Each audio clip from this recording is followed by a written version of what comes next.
अच्छा, unemployment rate हमारे पास क्या है? Labour force. लेबर फोर्स का जब वर्ड अभी यूज होगा, you know it is people who are employed plus people who are unemployed. ठीक है, सही। अब देखो ना, people who are employed plus those who are unemployed, इसमें से आपने कौन से लोग माइनस कर दिए? जो एम्प्लॉयड है। ठीक है, सही। Divided by again total labour force. इसको हम सिंपल ऐसे करते हैं कि सपोज करो यही आप लोगों की क्लास की मैं बात करती हूँ, 70 people are in the labor force, 70 students। why? because maximum मेरी क्लास में 70 students आप लोग आते हो। आप 70 जाके कल मार्केट में जॉब की सर्च करते हो, तो आप क्या करते हो? आप 70 में से कोई जॉब कर रहा है, कोई जॉब नहीं कर रहा। क्लियर? अब 70 हमारे पास क्या है? Total labour force. ठीक है, इस टोटल लेबर फोर्स में आपकी क्लास में 50 स्टूडेंट्स जो है, 50 स्टूडेंट्स वो है जो जॉब कर रही है। ठीक है, इसके साथ मैं ई लिख लेती हूँ, प्लस हमारे पास जो 20 स्टूडेंट्स है वो जॉब नहीं कर रही। ठीक, ये इस 70 की डेफिनेशन है, ये लेबर फोर्स की डेफिनेशन है कि लेबर फोर्स में हमारे पास टोटल 70 स्टूडेंट्स है, 50 are employed and 20 are unemployed. ठीक, अब इस लेबर फोर्स से आपने क्या करना है? माइनस क्या करना है? You have to minus 50। Why? Because ये 50 वो लोग हैं जो एम्प्लॉयड है, और हमने क्या फाइंड आउट करना है? We have to find the unemployment rate. इसको आपने डिवाइड करना है again by total labour force. सही, जो भी आपके पास आंसर आएगा you will have to multiply the answer by 100। ठीक, अब आपको आई एम होपफुल कि ये समझ में आ गया होगा। This is the unemployment rate. Is it clear to all of you? यहाँ से आपको क्लियर है कि Yes, नहीं? ma'am. ठीक, मैं इसको थोड़ा सा बड़ा Yes, करके ma'am. लिख लेती हूँ अगर किसी को क्लियर नहीं। तो unemployment rate is labour force. ठीक है, लेबर फोर्स में टोटल लोग कितने हैं? इसको मैं यहाँ से अगेन रिमूव कर देती हूँ। लेबर फोर्स में टोटल लोग कितने हैं? 70 है। ठीक है, जिसमें 50 एम्प्लॉयड और 20 अनएम्प्लॉयड है। इसमें से आपने ये 50 निकाल देने। ठीक, those who are employed, divide कर दो इसको 70 से, मल्टीप्लाई करो अपने आंसर को 100 से, तो आपके पास अनएम्प्लॉयमेंट रेट आ जाएगा। It is measured by the broad unemployment rate, ठीक है ना, which has 3 components। अब अनएम्प्लॉयमेंट 3 टाइप्स की होती है। जो आप लोग मुझसे इतने क्वेश्चंस पूछ रहे थे ना, मैं आप लोगों को हमेशा यही कहती हूँ कि आगे आपके क्वेश्चंस के अकॉर्डिंग आंसर्स आएंगे। ठीक है, तो उसके आंसर यहाँ पे इन कॉन्सेप्ट्स, वेरी गुड, शाबाश, इन्होंने सॉल्व भी किया जहरा ने, बिल्कुल ठीक। इसका मतलब ये है कि हमारे आंसर में आप लोगों में से जो 50 में से 20 लोग जो अनएम्प्लॉयड है वो 28.5% है 70 का। क्लियर? ठीक, now there are 3 types of unemployments. ये वो अनएम्प्लॉयमेंट से जॉब करना चाहते हो, आपको जॉब नहीं मिल रही। ठीक है ना, उसके रीजंस क्या है? First one is unemployment that would be eliminated by a higher level of economic activity without putting increased pressure on wage rates and inflation। ठीक, साइक्लिकल अनएम्प्लॉयमेंट क्या है? वो अनएम्प्लॉयमेंट जो कि टाइम के साथ साथ खुद ब खुद एलिमिनेट हो जाएगी। कैसे? जब इकोनॉमिक एक्टिविटी इंक्रीज हो जाएगी, जब इकोनॉमी में जाहिर बात है बूम आ जाएगा, ग्रोथ आ जाएगी या डेवलपमेंट आ जाएगी। इस एम्प्लॉयमेंट को आप वेजेस को इंक्रीज करके या इन्फ्लेशन को इंक्रीज करके जो है आप बेहतर नहीं बना सकते। वेरी गुड, शाबाश। रादर इसको क्या करोगे आप लोग? इंतज़ार करोगे कि इकोनॉमिक एक्टिविटी जो है वो बेहतर हो जाए, तो ये लोग खुद ब खुद हमारे पास एम्प्लॉयमेंट में आ जाएंगे।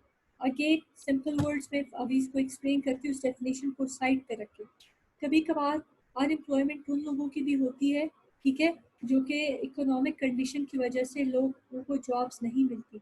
जब इकोनॉमी की कंडीशंस बेहतर होने लगती है तो फिर क्या होता है? जॉब अपॉर्चुनिटीज़ भी इंक्रीज हो जाती है एंड जो अनएम्प्लॉयड वर्कर्स हैं they start getting their particular type of jobs in which they are interested। Clear? Cyclical unemployment is clear to all of you? Yes, ma'am. शाबाश, good Then we have frictional unemployment. Okay, what is frictional unemployment? Friction का word सुना है आपने कभी? या ma'am सुने। ठीक है, फ्रिक्शनल अनएम्प्लॉयमेंट के फ्रिक्शन जब दो चीज़ों को आप आपस में रगड़ते हो तो वो फ्रिक्शनल फोर्स होता है। स्पेशली फिजिक्स में हम इसको ज़्यादा स्टडी करते थे। ठीक है, तो क्या मैम इकोनॉमिक्स, रगड़ना? Yes ma'am. बिल्कुल। यस तो मैम। हमारी अरे जो बिल्कुल, तो इसी तरह हमारे इकोनॉमिक्स में भी फ्रिक्शनल अनएम्प्लॉयमेंट भी होती है। कैसे? It comes from the dynamics of labour market. From the dynamics of labour market का मतलब क्या है? डायनामिक वो चीज़ होती है जो चेंज होती है। ठीक है, तो हमारा जो लेबर मार्केट है उसका जो स्ट्रक्चर है वो चेंजिंग स्ट्रक्चर होता है। ठीक है, सही।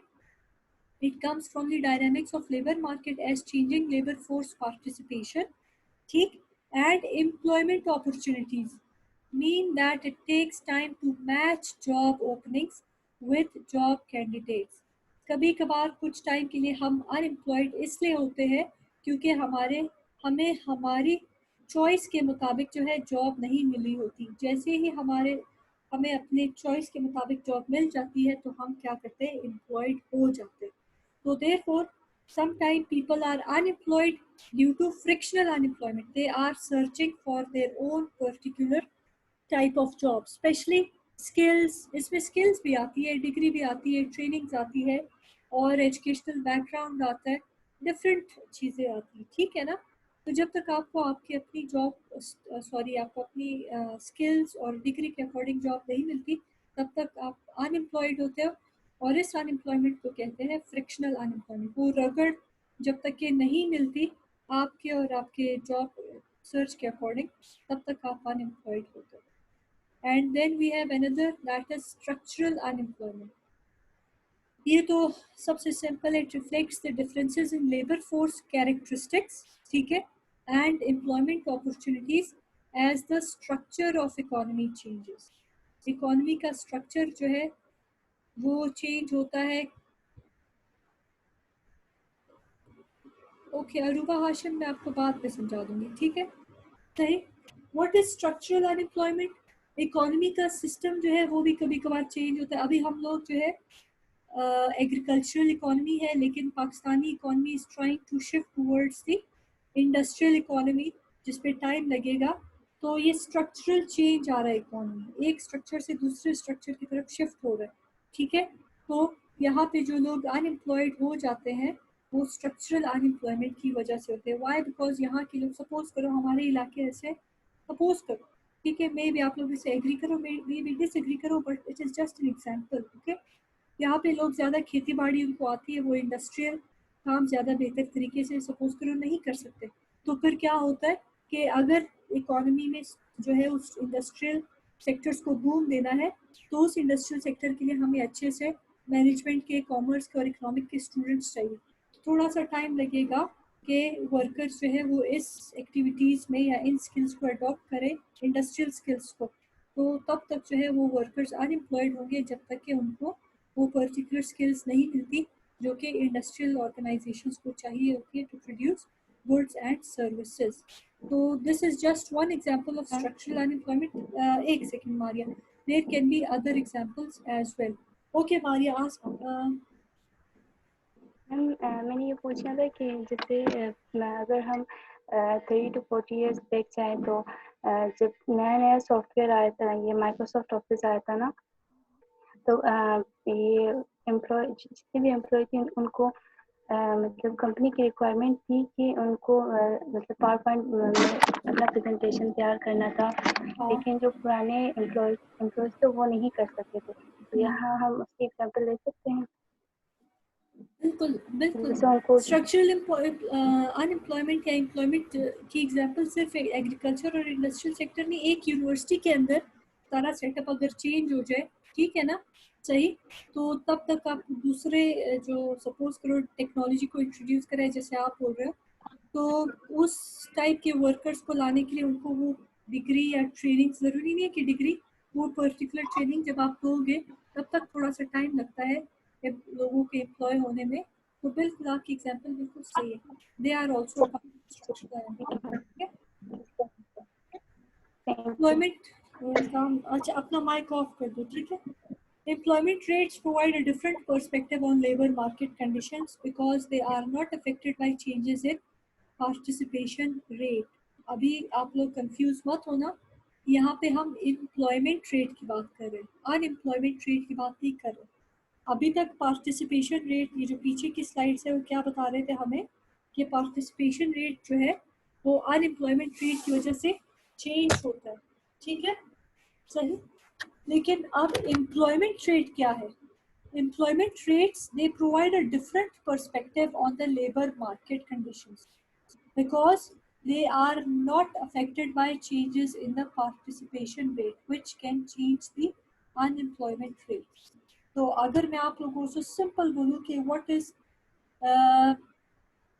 is the impact of participation rate on employment rate and unemployment rate, तो आप आसानी से कह सकते हो कि अनएम्प्लॉयमेंट रेट अफेक्ट होता है पार्टिसिपेशन रेट से एंड एम्प्लॉयमेंट रेट जो है वो अफेक्ट नहीं होता पार्टिसिपेशन रेट से। Why? Because if some people become discouraged and they stop looking for work, the participation rate, ठीक है, the labour force and the unemployment rate will decline, ठीक, ये तीनों चीजें डिक्लाइन हो जाएंगी। लेकिन वो लोग जो ऑलरेडी काम कर रहे हैं उनका रेट तो चेंज नहीं हुआ ना, तो therefore employment rate will not be affected by the participation rate. Is it clear? समझ में Yes, आया ma'am, या? clear. ठीक है। The employment rate is calculated as employment rate is equal to employment, वो लोग जो जॉब कर रहे हैं, डिवाइडेड बाय टोटल पॉपुलेशन, किन लोगों की, जो 15 इयर्स के हैं या 15 इयर्स से Yes, ma'am. ट्रेडर है, and you have to multiply it by 100, so then we will get the employment rate।